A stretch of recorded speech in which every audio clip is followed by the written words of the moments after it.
అయితే ఈ స్పెక్యులేషన్ ఉండదు. ఇక ఆఫ్ఘనిస్తాన్ విదేశాంగ మంత్రితో Indian foreign secretary Vikram Misri భేటీ అయ్యారు సార్ దుబాయ్లో.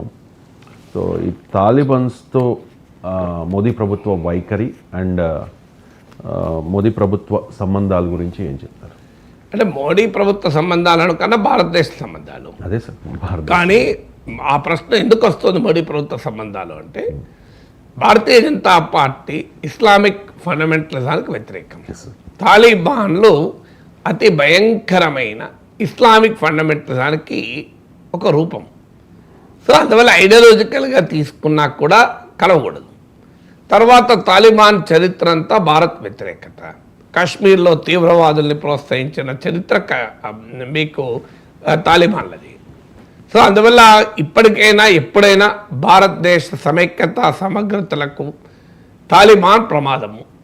అలాంటి తాలిబాన్లతో మనం కలవడం ఏంటి? ఇదేదో ఫారిన్ సెక్రటరీ ఫారిన్ మినిస్టర్తో కలవడమే కాదు, ఇప్పుడు ఆఫ్ఘనిస్తాన్లో మన రాయబార కార్యాలయం, ఇక్కడ ఢిల్లీలో ఉన్న రాయబార కార్యాలయం కూడా నాకు తెలిసిన తాలిబాన్ టేక్ఓవర్ చేసినట్టున్నారు. సో తాలిబాన్లతో భారతదేశానికి ఎప్పుడైనా ప్రమాదం ఉండగా మనం ఇప్పుడు ఎందుకు మనం సంబంధాలు పెట్టుకుంటున్నాం? మూడవది, ఆఫ్ఘనిస్తాన్లో ప్రజల మానవ హక్కుల్ని భయంకరంగా కాలరాస్తున్న ఒక దుర్మార్గమైన నీచమైన వ్యవస్థ తాలిబాన్. ఇప్పటికీ మహిళలకు ఆఖరికి కిటికీలను కూడా నిషేధించింది. అలాంటి తాలిబాన్లతో సంబంధాలు ఏంటి అనే క్వశ్చన్ అనివార్యంగా వస్తుంది. కానీ అంతర్జాతీయ సంబంధాల్లో ఐడియాలజీ కన్నా నేషనల్ ఇంట్రెస్ట్ ఉంటుంది. ఇప్పుడు చైనా కమ్యూనిస్ట్ పార్టీ నాయకత్వంలో అధికారంలో ఉన్న ప్రభుత్వం, కానీ తాలిబాన్లతో సత్సంబంధాలు ఉన్నాయి.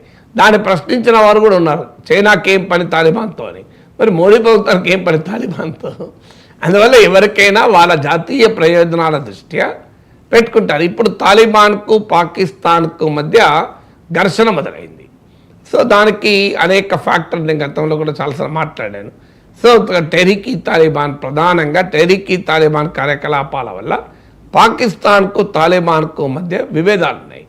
అందువల్ల సహజంగానే మనకు Pakistan is much more bigger rival than Taliban. So అందువల్ల ఈ ప్రాంతంలో పాకిస్తాన్కు వ్యతిరేకంగా తాలిబాన్ వ్యవహరిస్తున్న తీరు చూశాక ఎంగేజ్మెంట్ అంటారు, దీంతో రిలేషన్స్ అన్నాడు కన్నా ఎంగేజ్మెంట్. ఇప్పుడు మనమేమి ఆఫ్ఘనిస్తాన్లో తాలిబాన్ ఉండాలా వద్దా అని భారతదేశం నిర్ణయించలేదు, భారతదేశం చేతిలో లేదు. అది ఆఫ్ఘనిస్తాన్లో తాలిబాన్లు లేకుండా చేయగలిగే సామర్థ్యం కూడా మనకు లేదు. So it is the reality. ఆఫ్ఘనిస్తాన్లో తాలిబాన్ ఇస్ ద రియాలిటీ.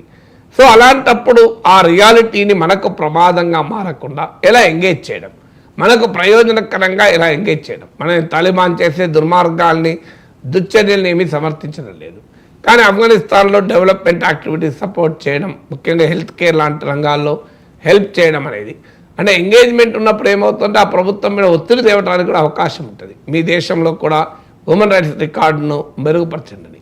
అందువల్ల వ్యూహాత్మక ప్రయోజనాల రీత్యా ఆఫ్ఘనిస్తాన్కు డెవలప్మెంటల్ సహాయం చేయడానికి భారతదేశం ఒక ప్రయత్నం చేస్తున్న మాత్రం నిజం, డిప్లొమాటిక్ ఎంగేజ్మెంట్. కానీ అదే సమయంలో తాలిబాన్ ప్రమాదం పట్ల మాత్రం మనం అప్రమత్తంగా ఉండాల్సిందే. ఇవాళ కొన్ని ప్రత్యేక కారణాల రీత్యా తాలిబాన్కు పాకిస్తాన్కు మధ్య ఘర్షణ ఉండవచ్చు. అది ఎంతకాలం ఉంటుంది, ఎప్పుడు మళ్ళీ వాళ్ళు ఏకమవుతారో చెప్పలేము.